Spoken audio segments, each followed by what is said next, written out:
I wish I wasn't afraid all the time, but I am. I know this world is screwed up, believe me, I know it better than most. Which is why I wanted to ask if there's anything I can do to help make it right. Please let me know. If you wish.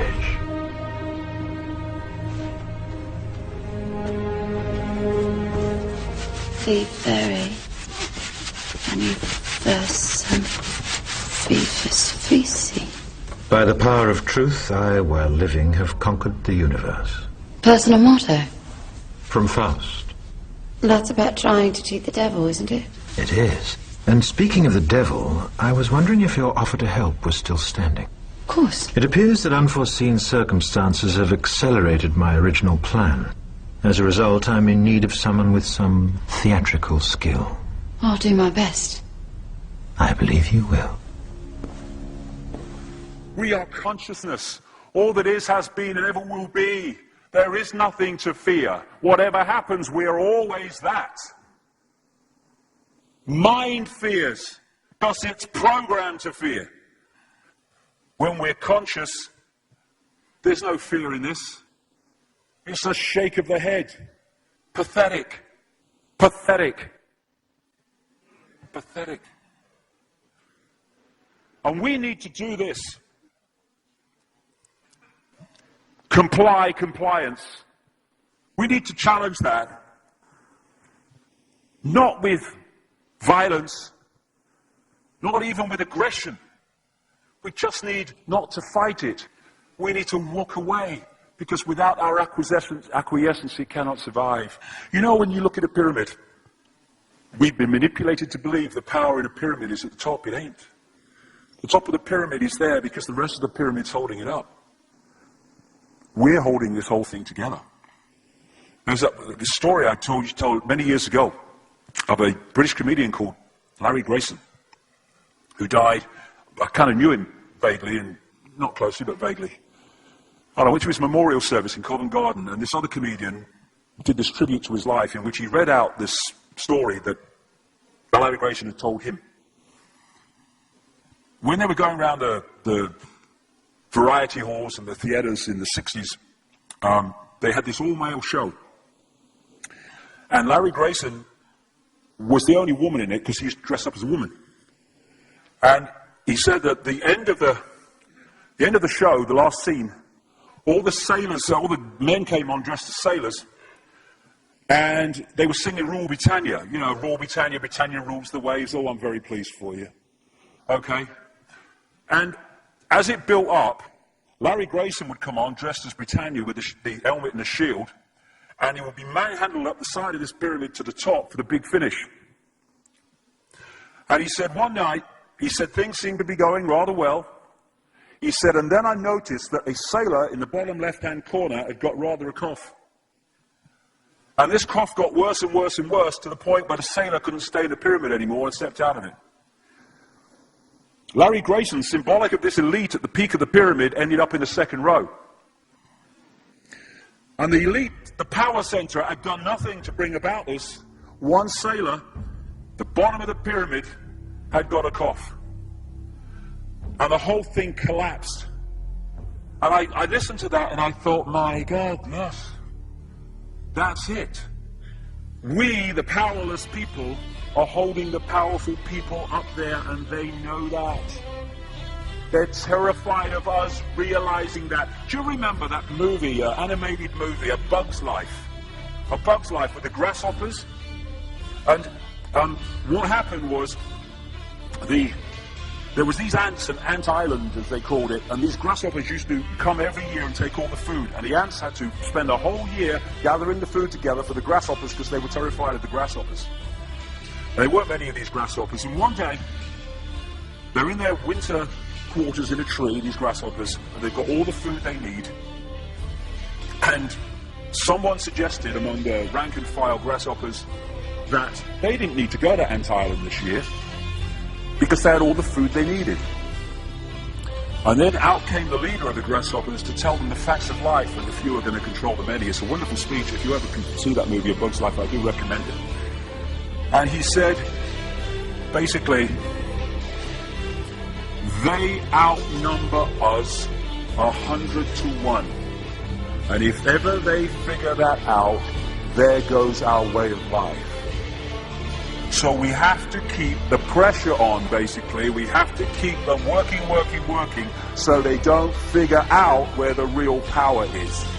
And that's why this network of manipulation works so hard to keep us in these states. Like I said earlier, what are people leaving foreclosed homes for? Foreclosed by banks that have caused the unemployment that lead to them having to leave their homes. Stay there, refuse to leave, make it difficult for them. Expose them for what they are. We make it so easy, the non-compliance. No longer will we just do it because we're told to do it. Is it just? Is it right? Okay, I'll do it. Is it unjust? Is it not right? I ain't doing it. We start to make the decisions on what we will and will not do based on our values and not some imposition from the dark suits. These people are gonna grant me or grant me not my freedom. I'm all that is. You can't grant me freedom. No one can grant me freedom. I am freedom. It's what I am.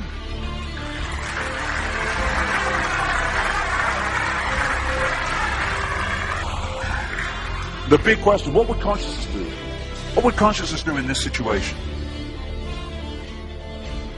And when we ask that question, it really just changed the way we see the world. Not what would I do, mine, do, frightened. What would consciousness do?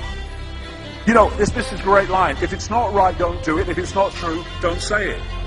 And what would transform this world overnight is if we started doing what we knew to be right in the situations we face, instead of what we think is right for us in the moment.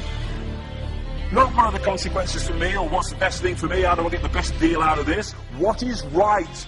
What is just in this situation? If we started making decisions based on that, the world would transform overnight. These are very simple things. If we want a world of peace, then we need to be peaceful. We don't need to fight for it. We just need to be peaceful, and we'll bring that about. If we want a world of kindness, we need to be kind, and then it will naturally unfold. We don't fight for kindness. As Martin Luther King said, it's a wonderful saying, piece of oratory. Cowardice asks the question, is it safe? Expediency asks the question, is it politic? Vanity asks the question, is it popular? But consciousness asks the question, is it right? And there comes a time when one must take a position that is neither safe, nor politic, nor popular, but one must take it because it is right. And when enough of us do that, what is right will manifest by definition. And we're in this position now where this vibrational change, this energetic change is taking place, where we can start cracking these eggshells, where we can start becoming the full magnitude of who we are, where we can be consciousness in the now, using mind to experience this reality instead of being governed by it, turning the key to let consciousness in. We're being offered this opportunity now. No longer can we say we didn't realize who we are, we didn't know we could do that. I was kind of waking up one day, and I saw this earth imprisoned, and I saw this big lock and a key going in and being turned. I went on the internet just very shortly afterwards. I was looking for a picture, not this one, and that's what I saw. The picture I'd just seen in my half kind of sleep. And that's what we're being offered the chance to do now, to turn the master key called becoming conscious that will bring an end to this. It's being given to us, we just need to take it. And to take it, we need to say enough. Enough of being enslaved by these people, enough of being enslaved by our manipulated ignorance, enough of being enslaved by the fear of being who we are.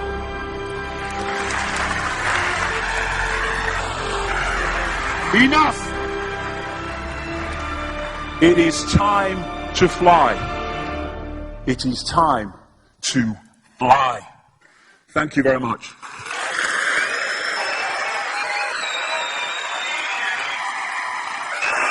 Thank you. Thank you very much. Thank you. Thank you. Thank you.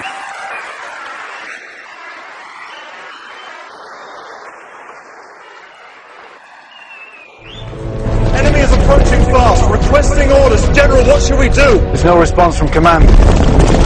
Or from party leader Creedy.